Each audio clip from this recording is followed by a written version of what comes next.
한번 읽어보도록 하겠습니다. 내가 그 꿈을 술객에게 말하였으나 그것을 내게 보이는 자가 없느니라.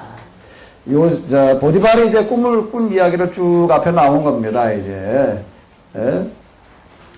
일곱 이삭 이야기 또는 일곱 소의 이야기, 이런 것들을 이제 쭉 얘기를 한 다음에, 야, 이 꿈을 내가, 그래도 꿈 좀 해몽한다라고 하는 사람들한테 얘기해봐서 누구도 해몽을 못하더라.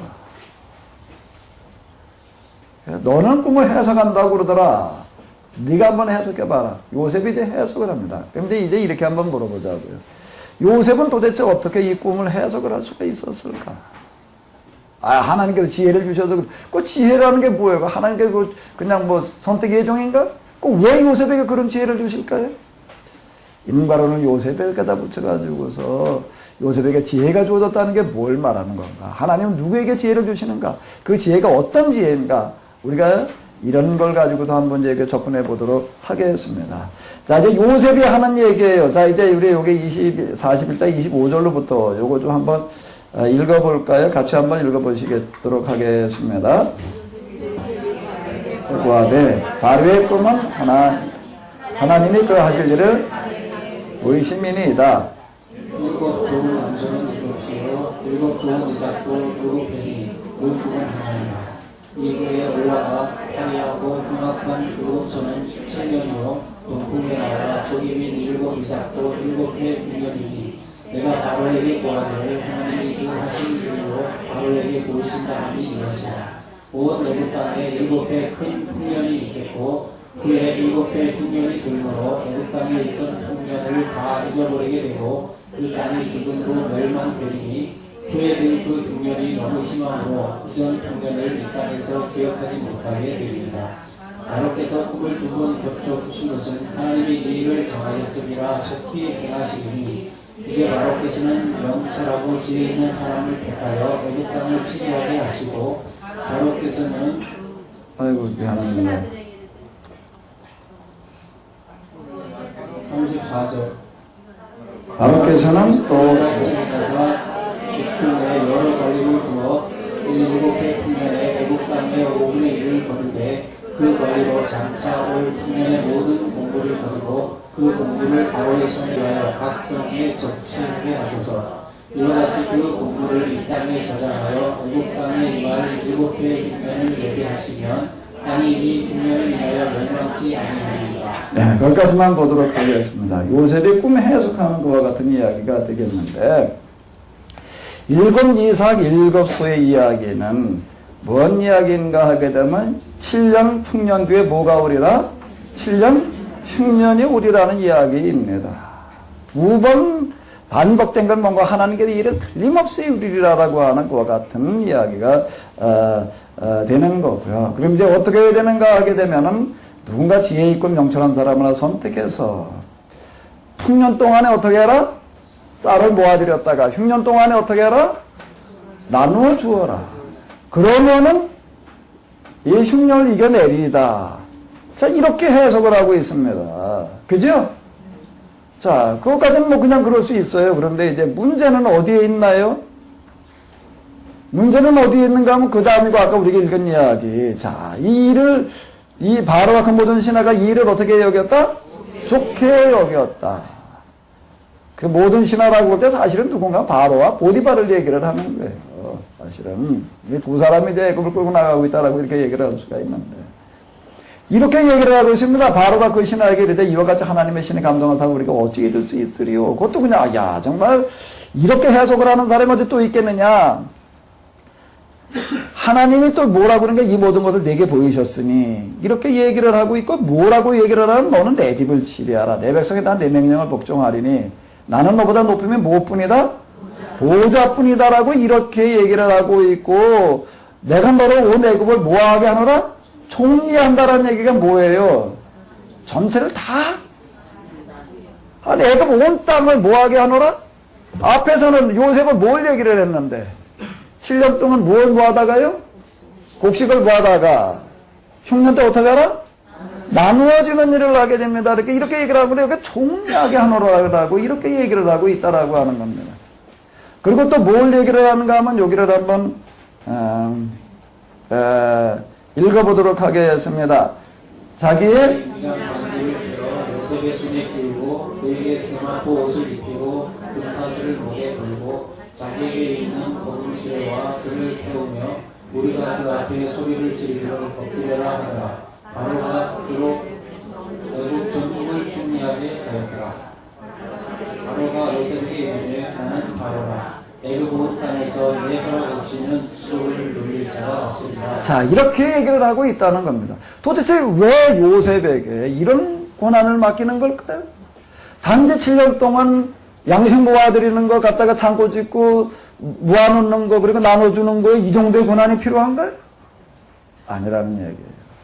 여기 보게 되면 이런 얘기가 나오고 있습니다. 자기의 뭐에? 인장 반지를 빼어 누구에게 끼워주고? 인장 반지라는 게 뭘 말하는 거죠? 뭐예요? 옥새를 말하는 거예요, 옥새요. 나라의 왕의 걸재권을 말하는 게 그걸 누구에게 맡겼다고요? 자, 이게 뭐가 앞뒤가 안 맞는다는 얘기입니다. 그죠? 여기. 양복 관리한 국장급을 줬다 그런다면 아니면 차관급을 줬다 그러면 이해가 돼요. 좀 더 해가지고 그냥 장관급이다라고 한다면 얘기가 되는데 이건 그 고난이 아니라는 얘기입니다. 지금 왕권을 넘겨줬다는 얘기예요. 세마포 옷을 입히고 금사슬을 목에 걸고 또 자기에게 있는 버금수레라는 얘기가 뭐예요? 이게 왕의 뭐예요? 수레. 왕의 수레를 내줬다는 겁니다. 이게 지금 왕의 수레를 내줬다는 얘기고 그리고 바론이 수레를 타고 어떻게 했다고요? 온 애굽 땅을 순찰했다. 자, 30대 때 이야기인데 이 이야기예요. 도대체 이건 뭘 하라고 그러는 걸까요? 그리고 뭐라고 얘기를 하는가 하면 바로가 요셉에게 이렇게 얘기를 합니다. 나는 바로라. 애굽 온 땅에서 내 허락 없이는 수족을 눌릴 자가 자, 이 뭘 하는 걸까요? 이게 한번 우리가 좀 잘 생각을 해보자고요. 이야기가 도대체 뭘 한 거냐라고 하는 건 여기만 가지고서는 우리가 달리 이제 대답이 나오지를 않습니다. 대답이 나오지가 않는데, 자, 그럼 도대체 이걸 어떻게 해석을 해야 되느냐. 거기 이렇게 보게 되면 또 이런 이야기가 나오고 있어요. 41장 45절. 자, 한번 읽어보도록 하겠습니다. 그가 요셉의 이름은 사돈 바네라라 하고 또 온 제사장 보디베아의 딸 아스낫을 그에게 주어 아내를 삼게 하니라. 요 얘기는 뭔 얘기지요? 요셉을 만나고 나서 바로가 어떻게 하는 거예요? 탄식하는 거예요. 뭔 탄식을 했을까? 사이 삼고 싶었다는 겁니다. 아들 삼고 싶었다는 얘기예요. 근데 시집보낼 뭐가 없는 거예요? 딸이 없는 거예요. 이미 나이가 많아서 다 시집을 갔거나 아직 어리거나 묻거나. 그래서 어떻게 했다고요? 온 제사장 보디바라의 딸 아스낫을 그에게 주어. 이 얘기는 뭔가 바로가 중신을 섰다는 얘기인데 바로라는 사람이 앉아서 중신이나 설 사람인가? 얘기는 뭔가 하게 되면 요셉을 만나고 보니 야 이게 어때야 될 텐데 사이를 삼았으면 좋겠는데 뭐가 없구나? 딸이 없구나. 자, 이 이야기라고 하는 겁니다. 이 이야기요. 이 얘기. 자, 일단 읽고 이제 넘어가 보자고 이제 41장으로 이제 쭈루루 넘어가서 이제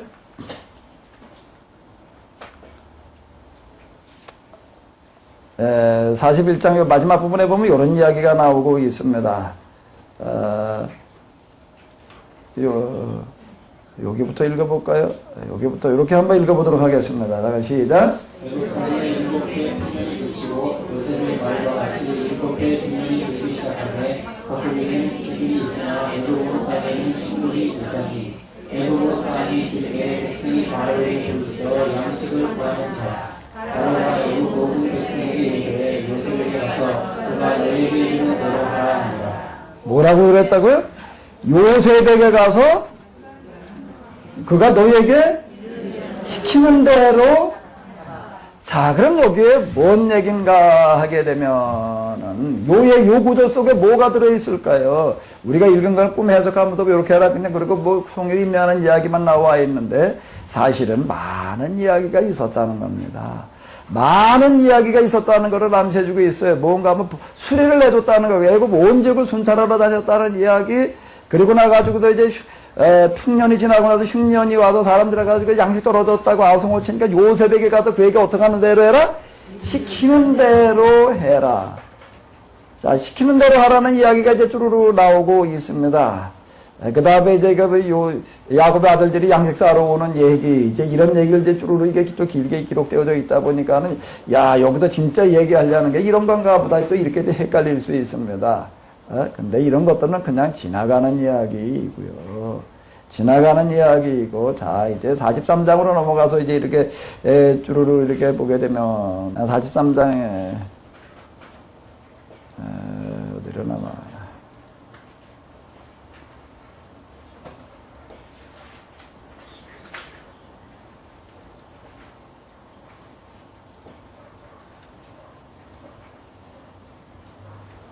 양식 파는 이야기가 몇 장에 나와?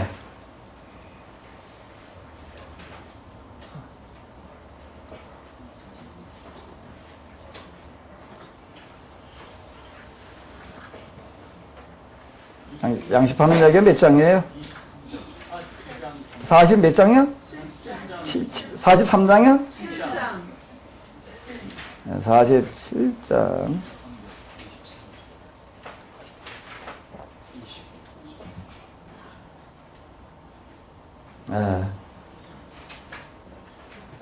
자, 여기 보면 이런 얘기가 나오고 있습니다. 47장에 보게 되면은, 기근은 더욱 심하여 사방에 식물이 없고 애굽 땅과 가나안 땅의 기근으로 인하여 그러니까 사람들이 다 이제 요셉한테 와가지고서 어떻게 했다는 얘기예요? 양식을 사가는 그런 이야기들이 이제 쭈루루루 나오고 있습니다. 처음에는 이제 돈 받고 팔고, 그 다음에 뭐 받고 팔지요? 짐승으로 팔고, 그 다음에 뭘 팔고요? 땅으로 팔고, 뭐 이제 이런 것들이 이제 쭈루루 나와요, 이제. 그 다음에 뭘 받고 팔죠? 뭘 받고 팔아요? 몸을 받고 팝니다, 이제. 우리의 몸과 우리의 토지를 생물로 사소서. 그래서 이제, 그러면 요셉이 애굽 전지를 다 사서 어떻게 했다는 얘기예요? 바로에게 드리니. 자, 그래서 이 땅이 다 누구의 땅이 되었다? 누구의 땅이 되었다? 바로의 땅이 되었다라고 이제 이렇게 기록이 되어져 있습니다. 자, 근데 이제 요 구절을, 이 이야기가 도대체 무엇 한 건지를 갖다가 이제 해결해 나가는 구절이 어디에 들어있나 하면은 요셉의 이야기 가운데 가장 중요한 부분이 이제 어느 부분인가 하면 여기 요 부분이죠. 47장 21절이 되겠습니다. 요셉이 애굽 이 끝에서 저 끝까지 백성을 성읍들에 옮겼으나. 아주 요거 짧은 구절 하나가 되겠는데요. 그 짧은 구절 하나, 요 구절이 되겠는, 요게 굉장히 좀 중요한 구절이 됩니다. 이제 다른 역본에서는 요 구절을 어떻게 이제 해석을 하고 있는지를 한번 보는데, 여기, 요게 이제, 뭔가 하면 표준 세번역이라고 하는 성경에서는 요 구절을 어떻게 해주고 있는가 하면 요 설명을 해주고 있습니다. 한번 이 표준 세번역으로다가 21절 한번 읽어보도록 하겠습니다. 요셉은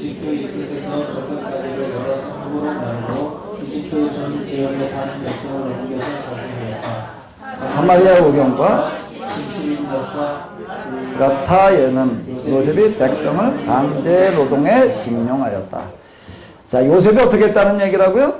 백성을 강제 노동에 징용하였다라고 요렇게, 여기도 요거를 단지 이제 우리 개혁성경에서는 어떻게 지금 얘기를 하고 있는가 하게 되면은 뭐라고 얘기를 하고 있어요?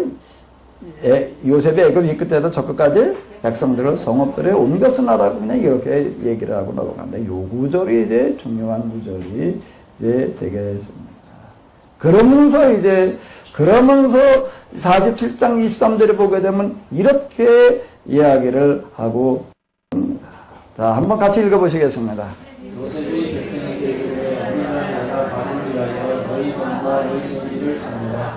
여기 문제가 있으니 너희는 그 땅에 돌려. 여기 지금 돈을 받고 양식을 내주고, 그 다음에는요, 가축을 받고 내주고, 그 다음에 땅을 받고 내주고, 그 다음에 뭘 받고요? 몸을 받고. 자, 그래가지고 이 사람들 다 바로에게 돌렸다라는 이런 얘기, 우리 어떻게 보겠냐면 전매하는 어떤 이제, 그런 걸로다가 얼핏 이렇게 보일 수도 있습니다. 그런데 지금 요거들을 이렇게 한번 잘 보자고요. 백성들을 갖다가 강제 노동으로다가 애굽 이 끝에도 저 끝까지라고 이렇게 말을 하고 있습니다. 성읍들에 옮겼다 강제 노동에 징용했다는 얘기는 뭔 얘기가 되는 거죠? 대대적인 국책 사업을 진행했다는 이야기가 되는 거예요. 그리고 뭐라고 얘기를 하는가 하고 오늘날 내가 바로를 위하여 너희 몸과 너희 전지를 삼노라. 여기 종자가 있으니 너희는 그 땅에 뿌리라. 추수의 5분의 1을 어떻게 하고? 바로에게 상납하고. 이게 뭔가 하게 되면 세금이에요. 몇 프로 세금이에요? 5분의 1이니까 몇 프로예요? 20%. 많아요, 적어요? 많죠? 4분은 너희가 취해라. 이렇게 얘기를 하는데, 그대로 들어가가지고서 요즘도 기업하는 사람들이 이렇게 보게 되면 법인세가 몇 프로? 28%. 거기다가 또 원청징수 또 뭐 있잖아. 그 법인세가 상관없는 얘기죠. 요즘 우리가 기업하는 사람들 세금이 몇 프로예요? 그건 직접세가 30%고요. 간접세까지 합치면 얼마쯤 되는 걸까요? 많은 겁니다. 요즘도 그런 거예요. 근데 여기 세금을 얼마로 정해놓는 거예요? 많아요, 적어요? 그대로 들어갈수록 농사 짓는 이런 사회에서 세금이 얼마였는가 하면 최고 적게 낼 때가 75%. 많이 낼 때는 얼마요? 90%. 농사져 가지고 70%, 최소가 70%예요. 한 나라가 움직여가기 위해서는 그랬던 거예요. 나라가 뭐 돈 가지고 움직여가는 거지 어떻게 움직여가요? 근데 여기 몇 프로요? 자, 놀라운 정책을 펴고 있는 거예요.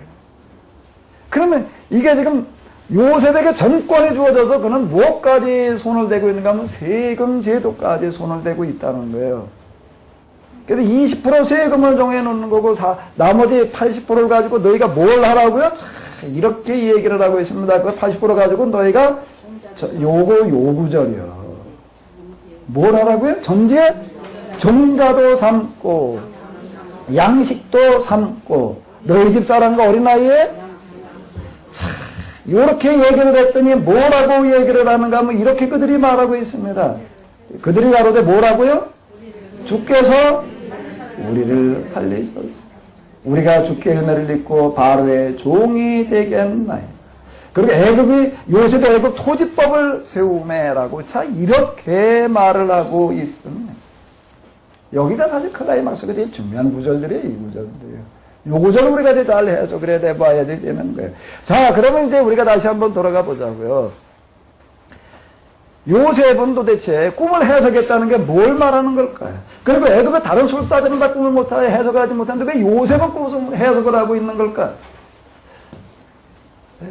그리고 그는 왜 흉년을 기해가지고 땅을 다 사다리고 있는 건가? 그리고 왜 전 국민을 갖다가 이렇게 강제 노동에 징용을 했다는 얘기가 도대체 뭘 말하는 건가?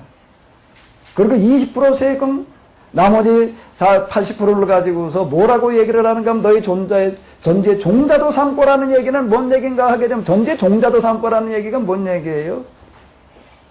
가뭄을 지내보다 보게 되면은 굶어 죽기는 하겠고 뭐까지 털어먹는 거지요? 종자까지 털어먹어요. 그런 일들이 비일비재했어요. 종자도 삼고 너희의 뭐도 삼고 양식도 삼고 너희 집 사람과 어린아이에 뭘 삼아라? 이 얘기 속에 뭐가 들어있냐면 요셉의 심정.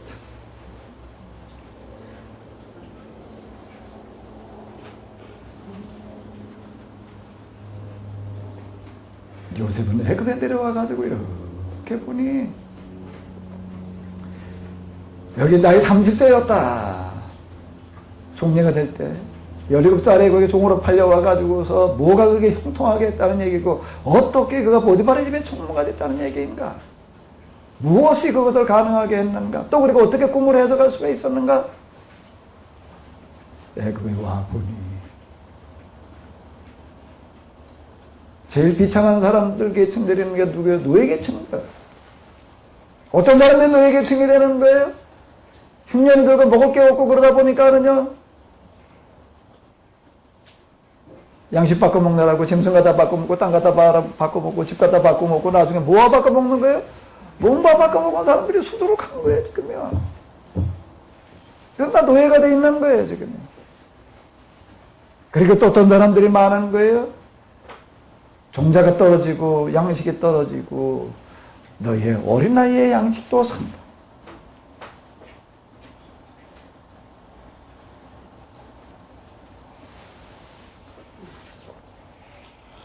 배고파서 울고 있는 아이들의 울음소리, 굶주리고 있는 아이들, 이렇게 얘기를 하고 있습니다. 이게 요셉의 관심사였다는 겁니다.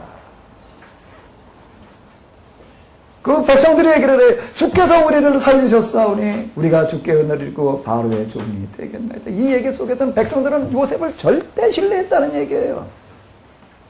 보디발의 집에 있을 때는 보디발의 집에 있는 보디발뿐만 아니라 그 집에 있는 모든 딸린 소속된 사람들이 요셉을 절대 신임했어요. 이건 우리가 불러봤어요. 어떻게 그런 일이 가능했는가?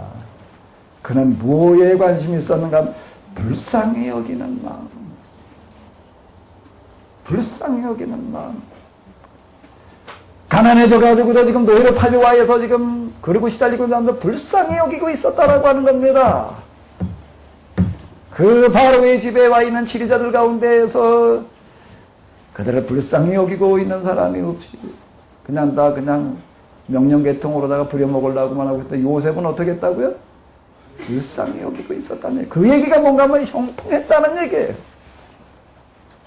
요셉의 집에 있는 사람들이 요셉의 말에 비록 나이는 어리고 그 집에 온 지는 얼마 안 됐지만 요셉을 신뢰하고 따랐다는 얘기가 되는 거죠.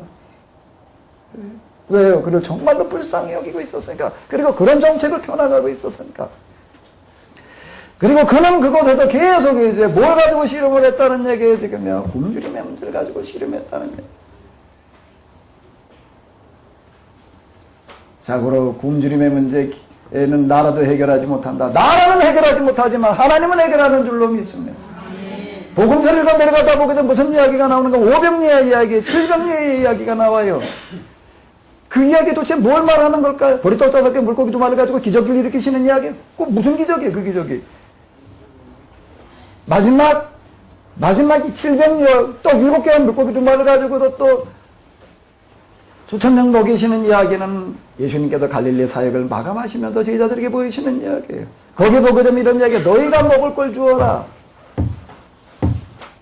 너희가 먹을 걸 주어라.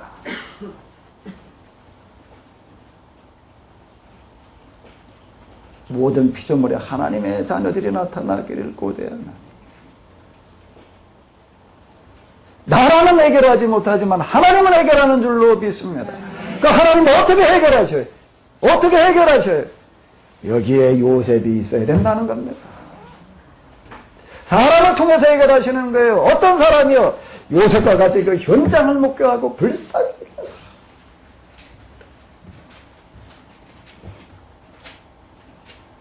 그거 가지고 씨름하는 거예요. 불쌍한 마음이 들어도 견딜 수가 없는 거예요. 여기서 씨름을 하는 겁니다. 왜 그래 술사들은 바로의 꿈을 해석하지 못하는가? 왜 요셉만 해석하는가? 사실 요셉은 꿈을 해석하는 사람이 아니라 꿈을 꾸게 하는 사람이라고 하는 겁니다. 그건 요셉 기도의 응답이에요.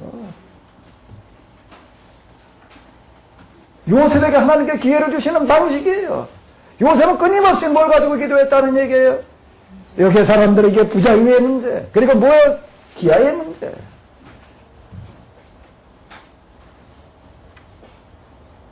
사람이 이렇게 살아서는 안 된다는 거예요. 사람답게 좀 살아봐야죠. 이 문제를 가지고 씨름을 하고 있었다는 겁니다.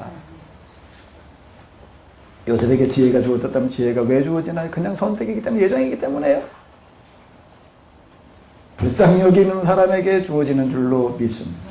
불쌍한 마음을 가지고 기도하는 사람에게 주어지는 거지요.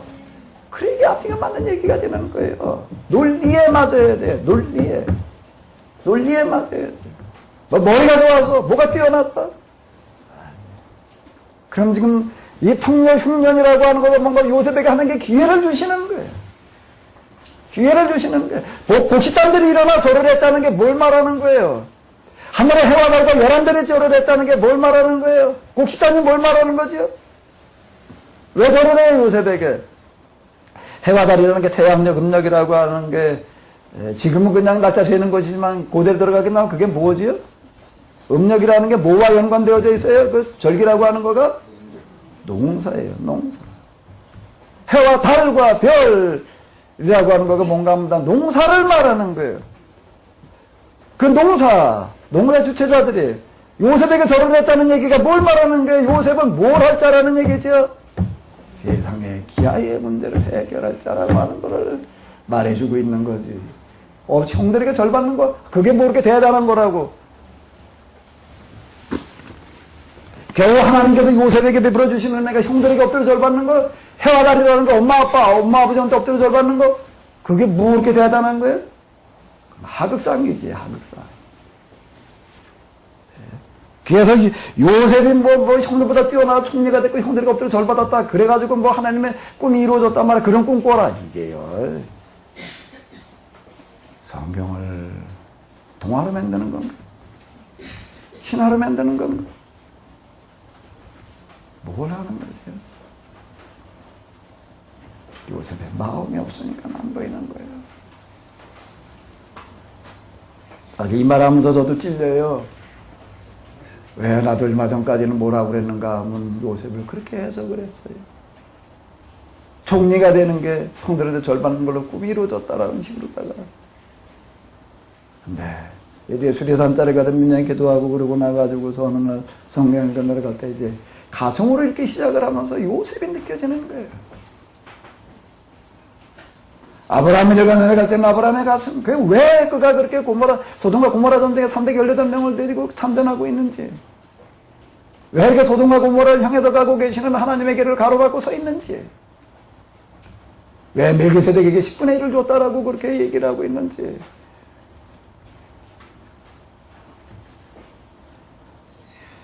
요셉이 이렇게 내려갑니다. 요셉이 뭘 생각하고 있었는지 이게 가슴으로 와닿기 시작을 하는 거예요.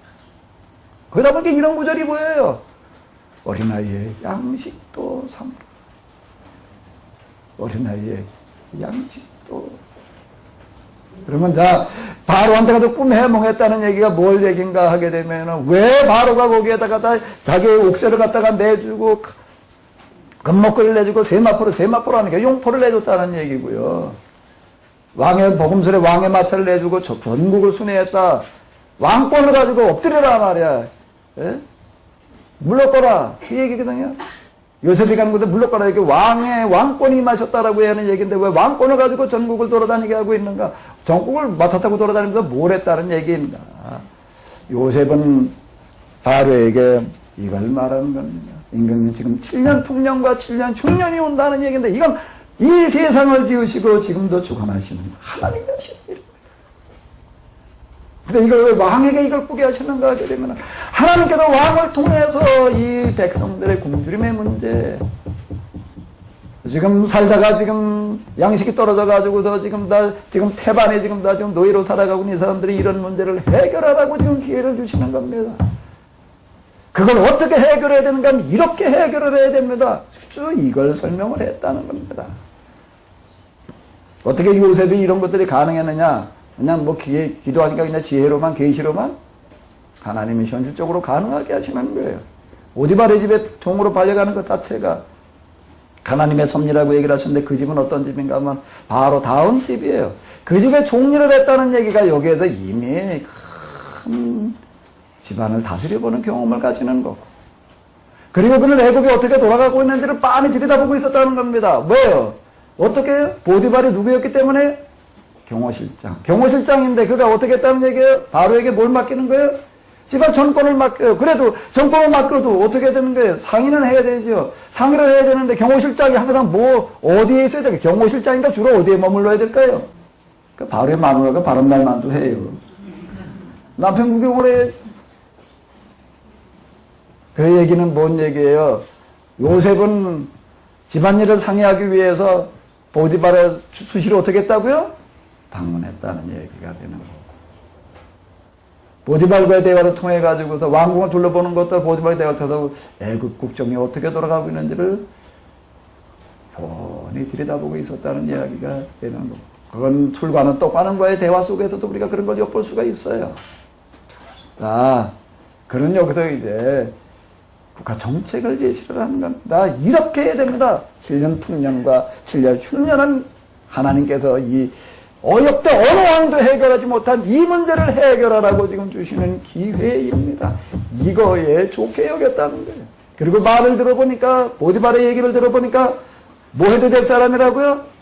마누라를 맡겨도 될 만큼 믿을 만한 사람이야. 절대 사심이 없는 사람. 그리고 정말로 그는 불쌍히 여기는 마음으로 뭘 불쌍히 여기는 마음으로 보디발의 집에 있는 종들 하나하나를 정말로 자기 자식처럼 가족처럼 돌봤다는 얘기예요. 이 사람은 대나라를 맡겨놓게 된 백성 하나하나를 자기 가족처럼 자식처럼 돌볼 사람입니다. 그걸 좋게 여겼다. 그럼 요셉은 뭘 했다는 얘기인가? 자, 백성들이 이 땅에서 저 끝까지 다 옮겨서 강제 노역에 종사하게 했다는 얘기가 뭔 얘기겠어요? 또 백성들이 뭐라고? 우리를 살렸으니, 주께서 우리를 살리셨으니 우리가 주께 은혜를 입고 바로의 종이 되겠나이다. 하라고 하는 대로 하겠나이다. 그럼 뭘 은혜를 입었다는 이야기일까요? 자, 감흥이 들어요. 양식이 이제 떨어지기 시작을 해요. 뭐가 치솟을까요? 양식값이 치솟지요. 그러면 이제 양식도 살라고 난리예요. 그러면 요셉은 우리가 주께 은혜를 입고라는 이야기 속에 뭘 얘기를 하고 있는가? 우리를 살리셨으리라는 얘기 속에 양식을 요셉은 어떻게 팔았을까요? 대부분 다 양식 가진 사람들 이럴 때는 뭐라고 그러는가 하면 기회단 말이야. 요즘 콩을 사러 다니다 보니까요, 미국산 콩은 1,200원, 중국산 콩은 4,000원, 국산 콩은 최소 8,000원에서 12,000원까지 하더라고요. 그래서 어디 가서 이렇게 보니까 이게 국산 콩이 이게 중국산 콩이래. 이렇게 보니까 전혀 구별이 안 돼. 전문가가 봐도 모른대. 두부를 맨대로 봐도 모른대. 맛은 더 좋대, 중국산이. 왜? 한국 사람들이 중국에 가가지고서 한국 종자를 가져가서 심어가지고 온 거기 때문에 전혀 구분이 안 된대. 그러면서 뭐라고 얘기를 하냐면, 어디 갈까 그러더라. 이분이 중국산 콩인데 이게 뭐 하는 건가? 이게 변신시키는 콩입니다. 사람들이 이걸 사다가 국산으로 다 군을 잡혀서 팔아먹습니다. 이렇게 얘기를 하더라고요. 기회가 왔다고 생각을 하는 거예요. 왜? 워낙 가격 차이가 심하니까 시골 장마다가 할머니들 들고 나오는 것도 다 중국산 콩이래. 네? 그러더라고요. 뭐 계속 2배, 3배 막 뛰고 있으니까 사람들이 다 돈 욕심 나는 거예요. 흉년 되다 보니까는 좀 양식 가진 사람들 기회가 한번 왔다 한몫 잡자고 그러고 그냥 계속 올려서 팔라고 그러는 거예요. 요셉은 어떻게 팔았을까요? 어떻게 팔았겠어요? 제 값에 파는 거예요. 다 요셉한테 몰렸다는 겁니다. 야곱까지 요셉한테 살아갔다는 얘기예요. 요셉에게만, 물론 여기만 양식이 있어서도 그러겠지만 7년 풍년이나 들고 났는데, 아니 주변에 양식 파는 데도 물론 있었겠지. 요셉만 그랬겠어요? 근데 요셉한테 살아왔다는 얘기가 갑자기 뭘 말하고 있는 거죠? 요셉은 어떻게 팔았다는 얘기예요? 올라간 값에 팔지 않고 어떻게 팔았다? 이게 지금 여기 우리를 살리셨사 우리가 주께 은혜를 입고라는 얘기가 이 얘기예요. 여기에 은폐 함축 암시되어져 있습니다. 그 다음에 이제 그리고 돈이 다 떨어지니까 그다음에 짐승 끌고 와요. 누가 짐승 살라고 그래요? 양식 살라고 그러니까 헐값이 되는 거예요. 요셉은 어떻게 하죠? 그 짐승 어떻게 하는 거예요? 헐값에 사는 거예요? 제값 받고 양식을 내주는 거예요. 흉년에 양식값은 올라가고 또 뭐는 떨어질까요? 땅값은 떨어지지요. 그러니까 부자들, 우리나라 지금 대부자들 뭐 천석권, 만석권 다고 뭐 가지고 된 거지? 땅 어떤 때 땅을 사가지고서요? 풍년 때? 흉년에. 쌀과 바꿔주는 거예요. 쌀 갖다 장례사로 주고, 그 다음에 못 갖고, 그 다음에 못 갖고, 그 다음에 집으로 땅으로 받는 거예요. 그리고 그 나머지 사람들은 뭐예요? 그 집에 가가지고 다 보금자리 하는 거고요. 농사나 져주는 거예요. 그리고 밥이나 얻어 먹는 거고. 다 헐값에 사드리려고 그러는 거예요. 근데 요셉은 어떻게 샀다고요? 우리를 살리셨사오니 우리가 주께 은혜를 입고라는 말 속에 제값 주고 샀다는 겁니다. 제값 주고 양식 줬다는 얘기예요. 그리고 그 다음에는 어떻게 했다고요? 이 사람들 데려다가 뭘 했다는 얘기예요? 이게 이 양식 없는 사람, 돈 없는 사람들 짐승 없는 사람들, 땅 없는 사람은, 그럼 뭐 가지고 먹고 살아야 돼? 이 사람들 와가지고 우린 가진 게 몸밖에 없는데, 그러면 어떻게 했다는 얘기가 몸을 어떻게 했다고요? 아니, 흉년에 누가 사람 사요? 뭘 할 일이 있나? 요셉은 어떻게 했다니? 이 사람들 다 노동력을 샀다는 겁니다. 사서 뭘 했다고? 21절에 보게 되면 뭐라고 했다고, 여기에? 이 끝에서, 요셉이 예굽 이 끝에서 저 끝까지 백성들을 어디에 옮겼다고요?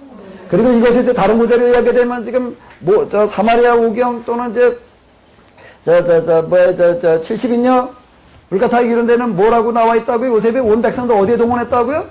강제 노동에 동원했다는 이야기가 뭘 말하는 거겠어요? 전국을 마차를 타고 순회했다는 얘기가 뭘 말하는 거겠어요?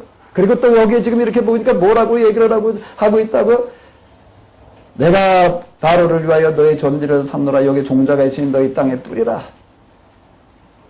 이걸 가지고 너희가 농사를 잘 져서 너희가 이걸 가지고 너희 양식 삼아라. 어린 자식을 배고파 울지 않겠다.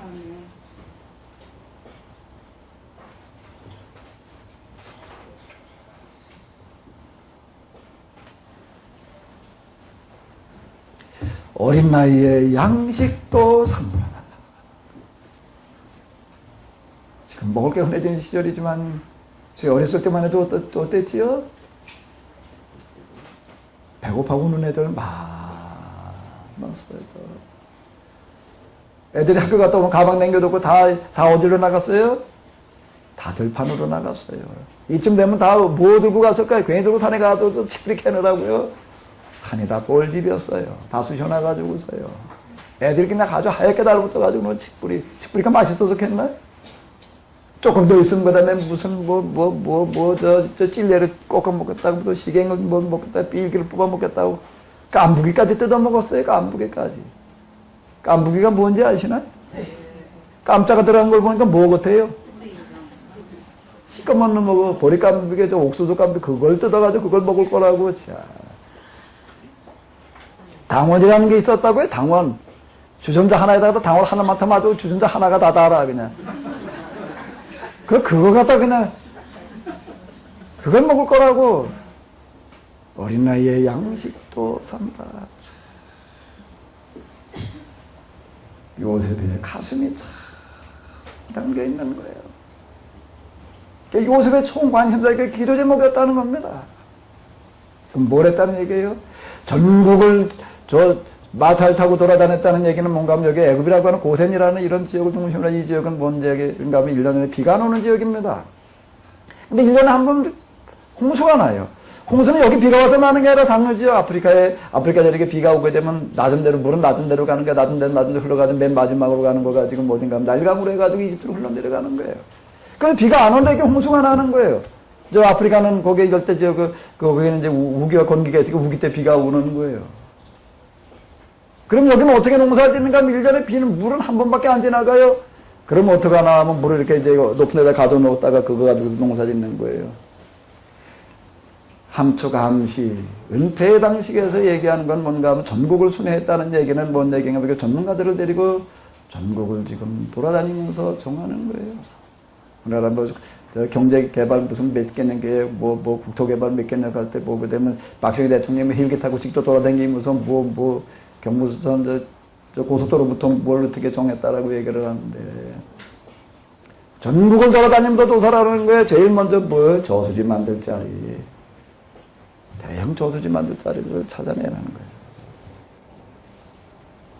높은 곳에 봄나무 했을 때 물이 가서 차게 되면 가둬놨다 그 다음에 도랑을 내가지고서 1년 농사 질 만큼 1년이 아니라 이게 1년 여기 7년, 10년이 되니까는 7년 비가 안 오니까 다 굶어 죽는 거예요, 지금요. 그럼 그 얘기 속에는 뭔 얘기가 들어있지요? 7년 비가 안 와도 어떻게 하게끔요? 물을 쓸 수 있게끔. 일본 원자력 발전소 때문에 지금 온 세계가 다 비상이 걸려 있어요. 거기 인근에 무슨 발전소래나 거기는 아예 발전소 지을 때 쓰나미를 몇 메달 예상을 했는가 하면 15m 올 수도 있다. 15m에다 맞췄대. 지금 저기 후쿠오카인가 거기는 몇 메달 맞추고요? 이게 다 넘어간 거예요.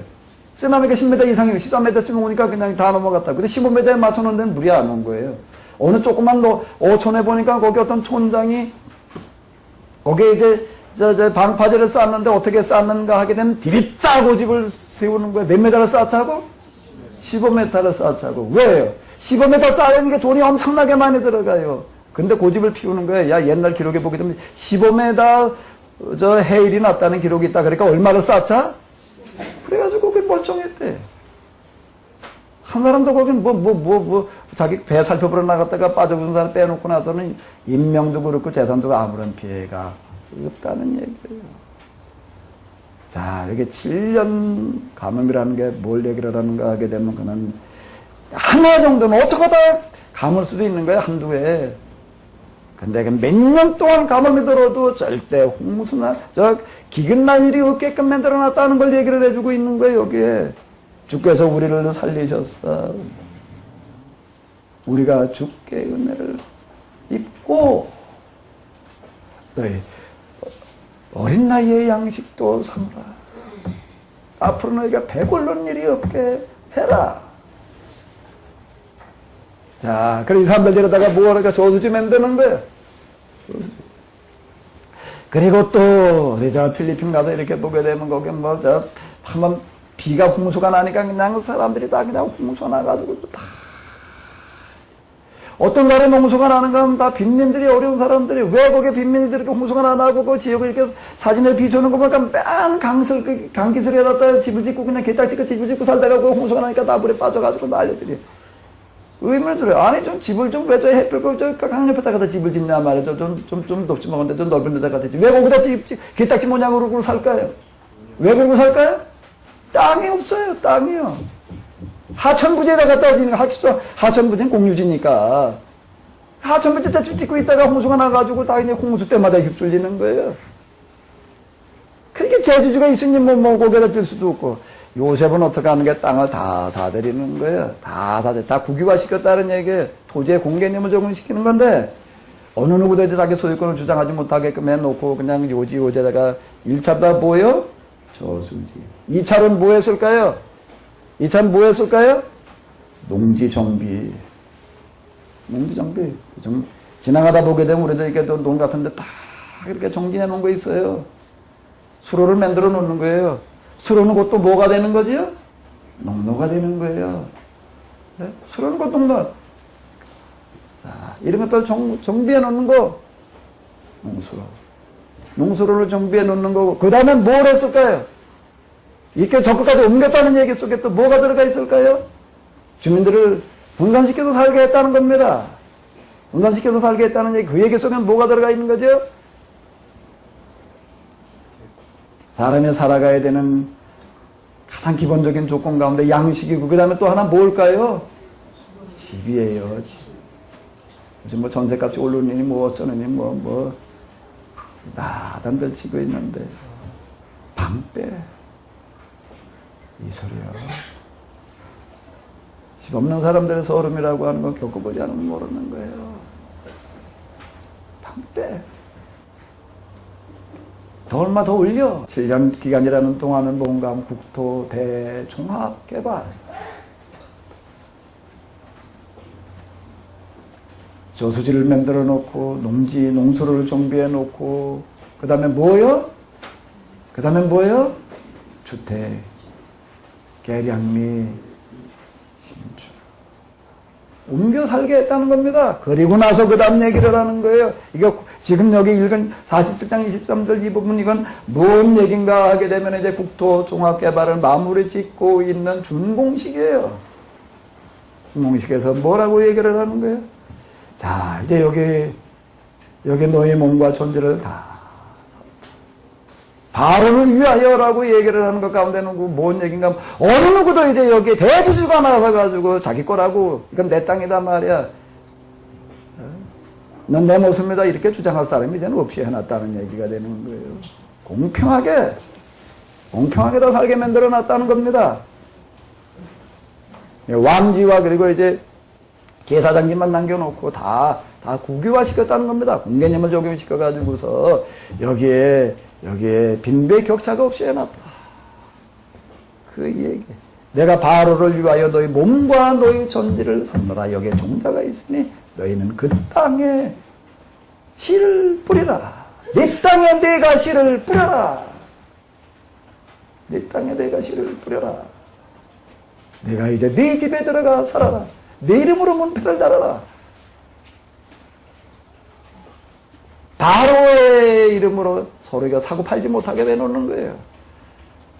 사고팔지 못하게 하는 거야. 땅도 집도 사고팔지 못하게 해놓는 거야. 바로를 위하여 샀노라라는 이야기를 하는 건데, 그리고 20% 세금, 20% 세금을 가지고 어떻게 나라를 운영해 나갈 수가 있느냐라고 이렇게 얘기를 할 수가 있는데, 그 얘기는 뭔가 하게 되면 그만큼 소출이 많게 했다는 얘기가 되는 거예요. 왜요? 20% 전 국민이 20%를 내는 거니까 대지주 체제에서, 소장용 체제에서 낸 거가 더 많을 수 있다는 겁니다. 예. 너희 전지의 종자소, 너희가 취하여 전지의 종자도 삼고 너희의 양식도, 너희의 양식엔 너희의 양식, 너희의.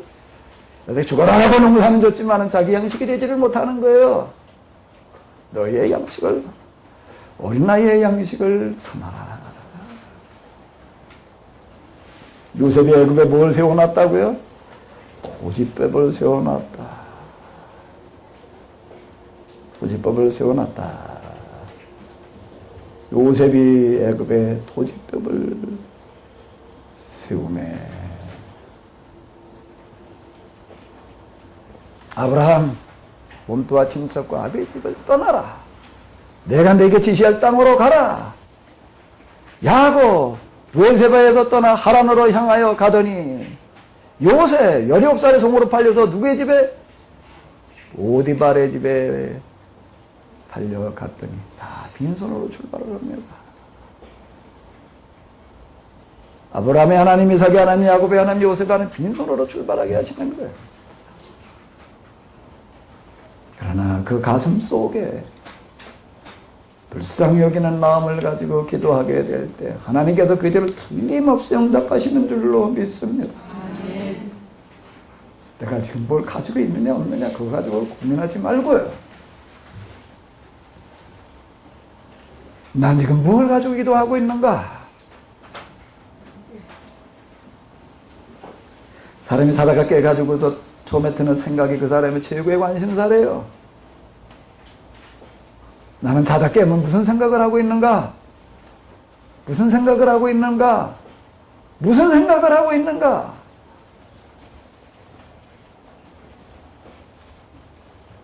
내가 하나님을 아버지라고 부른다는 게 뭘 말하는 건가? 내가 아버지라고 부르기는 하나님, 그분은 누구이신데? 나만의 하나님인가? 온 세상의 하나님. 온 세상의 하나님. 여러 자식을 둔 부모는요, 그 중에 한 자식만 불행해도 불행한 거예요. 여러 자식이 만큼 살아야지 행복한 거죠. 하나님의 심정이 어떤 건가? 눈물과 통곡과 탄식이라는 겁니다. 왜? 세상이 지금 이와 같이 죄의 지배를 받고 있기 때문에, 세상이 죄의 지배를 받고 있다는 것도 아직 이렇게 불행해지고 있다는 겁니다.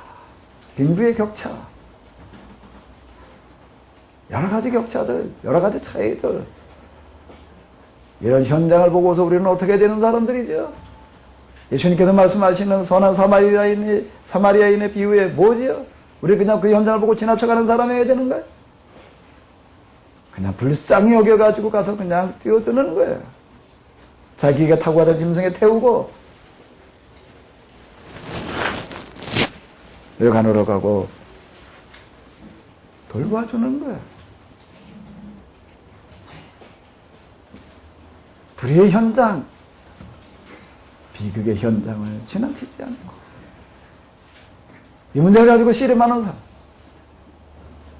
많은 갈등이 여기는 걸려 알아도 해결하지 못하는 이 빈부의 문제를 어떻게 해결하겠다고, 이런 현실 속에서 어떻게 그건 이상주의자가 하는 얘기지.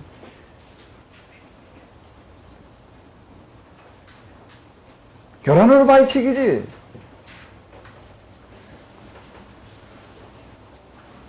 그런데 예수님 우리에게 뭐라고 가르쳐 주시는가 하면, 뜻이 하늘에서 이루어진 것 같이 어디에서 이루어지이다?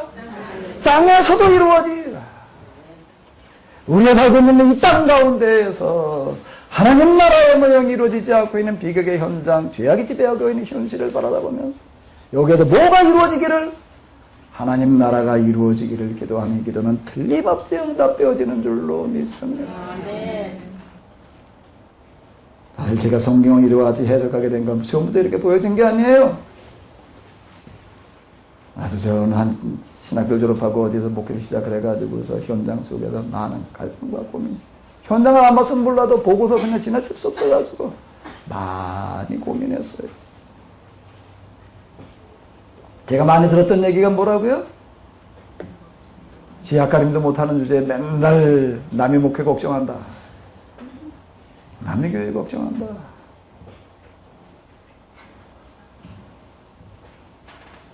교회 현장들을 바라보면서 특히 목회자들의 이 의식구조를 들여다보면서요, 많이 통곡했어요. 장사꾼인지 목회자인지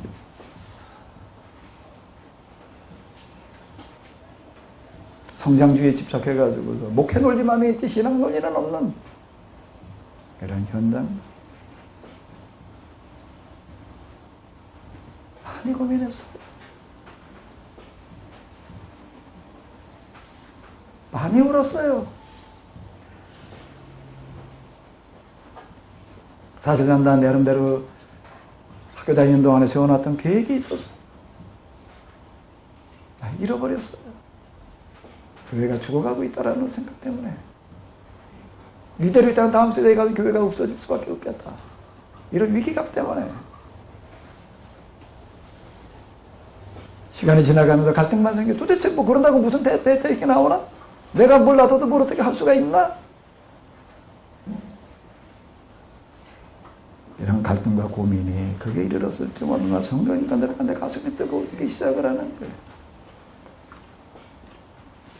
그리고 그건 기도로 이어졌고 40개월 산에 가서 기도하는 가운데 제가 경험했던 건 뭔가 하면 하나님의 심정. 그 다음에 와닿는 건 뭔가 성경이 다시 보이는 거예요. 뭘요? 하나님의 심정. 하나님의 심정. 그렇게 지금 제가 이렇게 해석해 나가는 중 이렇게 해석이 되어지더라고요.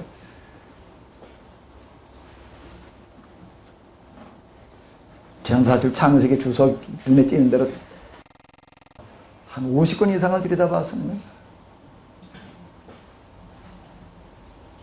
혹시 비슷하게 해석되어지고 있는 게 있는가? 놀랍게도 없더라고요. 놀랍게도.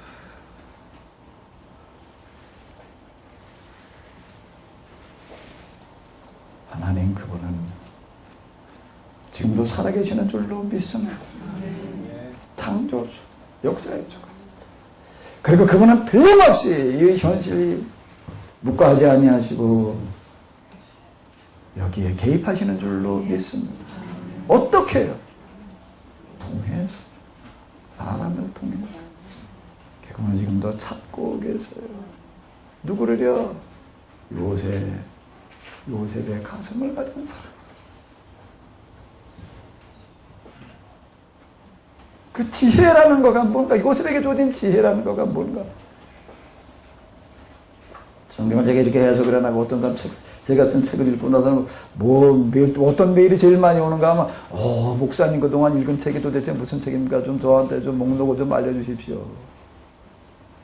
제가 뭐라고 대답을 하는가 하면 제가 이렇게 해석을 하는 게 읽은 거에서 나온 게 아닙니다. 기도하다 보니까 이렇게 됐던 겁니다. 이렇게 얘기를 합니다.